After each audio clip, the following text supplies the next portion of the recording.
All right, Marco, pick it up. It's a really tough spot. Hang on, Marco. You got to cut this part out. Man, this sucks. The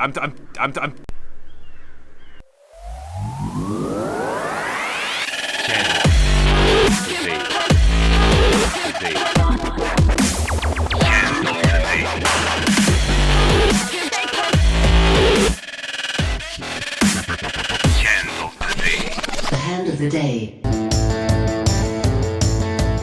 What's up, guys? It's Alec, Torelli, and welcome back to really one of the coolest hands that a reader has sent me in a long time. I'm really excited to share this with you. It comes from the Aussie Millions just recently in Australia, main event, day one. So high stakes tournament, really exciting hand. Our hero in the hand, Senthil, I hope I'm pronouncing your name right, sorry if I'm not, is under the gun with ace-queen suited. First level of the tournament, okay? So you just sit down, you buy in 10,000, you're feeling good, you flew to Australia, you get dealt ace-queen suited under the gun, no annies, make it 300. Pretty standard. Middle position calls, and the button calls, and we go three ways to the flop.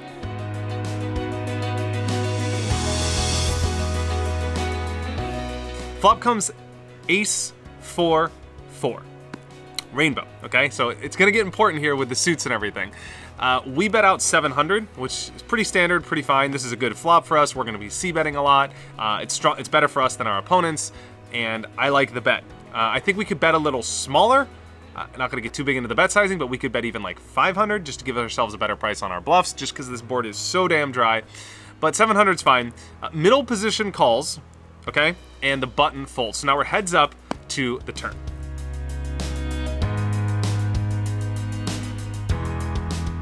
Turn comes a 5 of clubs, and here's where things get interesting. We bet out 1,200, which is a better bet size on the smaller size, but here in this spot on the turn, we're really repping a lot of strength.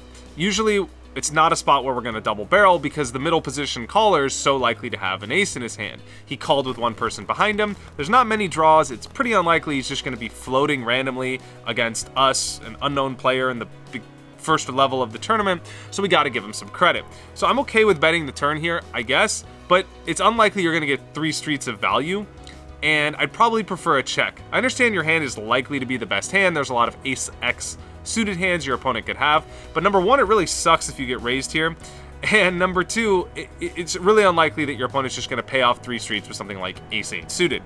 He might do that. It's the first level of a tournament. If the player is bad and you have a read that he's just a complete station, go for it. 1,200 seems like a fine bet. You bet 3,000 on the river, you're probably going to get paid. But against a good player who's capable of hand reading, I'd be much more inclined to check here and play a little bit of pot control and go for some value on the river. Anyway, we bet 1,200. Our opponent makes it 3,500, and now we're in that tough spot that we were dreading.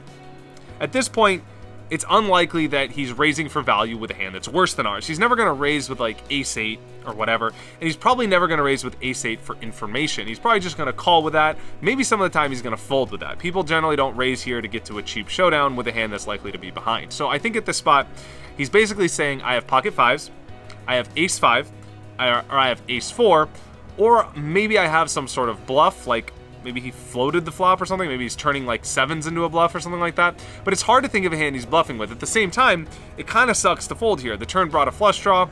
Maybe some players are capable of just making moves that we're not expecting. After all, it is really unlikely we have a 4 in our hand when we raised under the gun. And it's liable that he could have a 4 in his hand or pocket 5s, which he could be repping. So, I mean, depends on the level that your opponent's thinking. I think in the first round of a tournament, one of the benefits is you could look at a guy and sort of get a feel for what type of player he is and what he's capable of doing, even if you've never played a hand with him. So I would go with a little bit of my live read in this spot. I'd probably want to bet this turn to avoid this sort of situation. And in this spot, without knowing anything about anything, I would probably just fold. Just because it's a spot you don't get raised that often. I know that makes me somewhat exploitable, because if someone's always going to raise me here on the turn, then maybe I'm going to be exploited by folding. Maybe some of the time I would call. But this is a tough spot. This is like a borderline hand. Sometimes you have worse hands. Sometimes you have better hands, like with ace-king. But at the end of the day, this hand is the same relative to what your opponent is repping. So it's a pretty crappy spot. Maybe you just fold and let it go because it's the first level of tournament. You could wait for better spots. Anyway, you decide to call, and the river is where things get extremely interesting.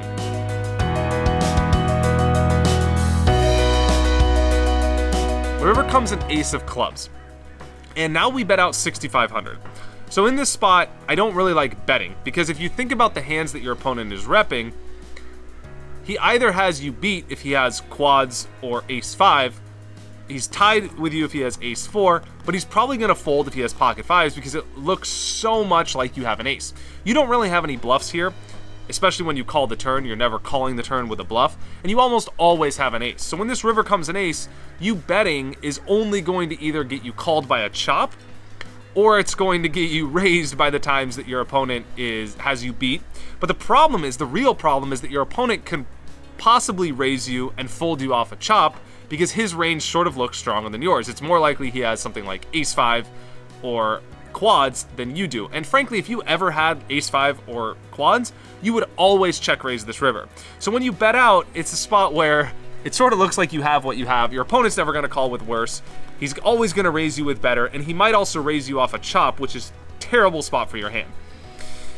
The problem is, now of course he does raise you to 17,000, but you have a tough spot because if you call, you could win, but the problem is, like, there's just not that many hands in the deck that your opponent can have.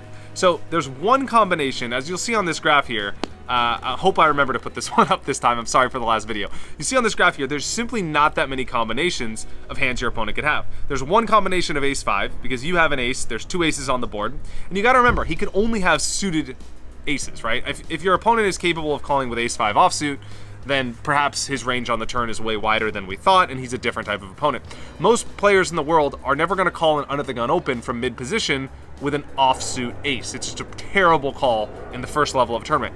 So I would say he could only have ace-5 suited, ace-4 suited, and pocket fours when he raises this river, if he has you beat or if he's tied with you. But there's only one combination of all of those hands, and you tie with ace-4 at this point. So if he's only has these three hands and he raises all three of them, then your equity is still astonishingly 25%. And I understand you're calling to win half the pot, so you should probably fold here. But the point is that if he ever has bluffs, if he has other aces like ace-10 or ace-jack or whatever, if he is capable of having those hands, then you put yourself in a terrible spot because you're getting something like 3-1 here, and so you don't need that much equity to justify calling. So you're putting yourself in an absolutely terrible spot. You really have no idea how your opponent's going to react, and you're sort of opening the door for him to just like absolutely smack it and just outplay you. So I really don't like this bet on the river. I would have much have preferred to check call. I would have always check call the river at this point when the river comes an ace, because you know you're only basically losing to ace-5 and quads. So I would always check call. Always check call the river. But as played in this spot, you're in an absolutely terrible spot. So it's a spot you're not going to face often. You are calling to win half, so there needs to be like 3 or 4 or 5 hands that your opponent is going to be trying to get you to fold the chop with for you to have enough equity to justify calling. But it is pretty insane to look at this chart and say, even if he only has hands that are tied with you or better, you still have 25% equity. So as played on the river, if I had to say what I would do here, this is extremely tough. I would probably fold, because in order for you to call, remember you're only winning half the pot. That means that your opponent has to be betting with hands that you chop with a very high percentage of the time. So he has to be betting with more hands that you chop with than hands that beat you. And that's just kind of unlikely. While he's probably always going to bet something like ace-9 suited here on the river if he has it, he's probably not going to raise the turn with that hand that often because it's just terrible raise on the turn. If he is bad enough to raise these hands on the turn, then I would probably call, because if I read him as an opponent that's capable of just making these crazy plays, I would probably go ahead and call. But against like a really good, solid opponent who's never capable of raising the turn without having you beat, or a bluff, I would never, ever call this river, because that opponent is never going to have a hand that is the same as yours. He's not going to have any aces in his range. He's only going to have either bluffs or nutted hands, and no person in their right mind is ever going to bluff you on this river. So it's a really tough spot. It is player dependent, and I guess the moral of the story is just don't put yourself in this spot. Check the river, bro. Get to showdown and on to the next one. As played, you ended up folding the hand, and that cost you a lot. You ended up getting short and busting out of the tournament. So sorry to hear, bro, and I hope you took something away from this hand. If you like this video, subscribe to my channel. Putting out more new content soon, and leave me your thoughts. This one is crazy. It definitely even threw me for a loop. I had to run some numbers after this to see exactly what the math said, because it is a spot you definitely don't find yourself in every day. Hope you enjoyed this hand of the day. I'll see you guys next time. Cheers.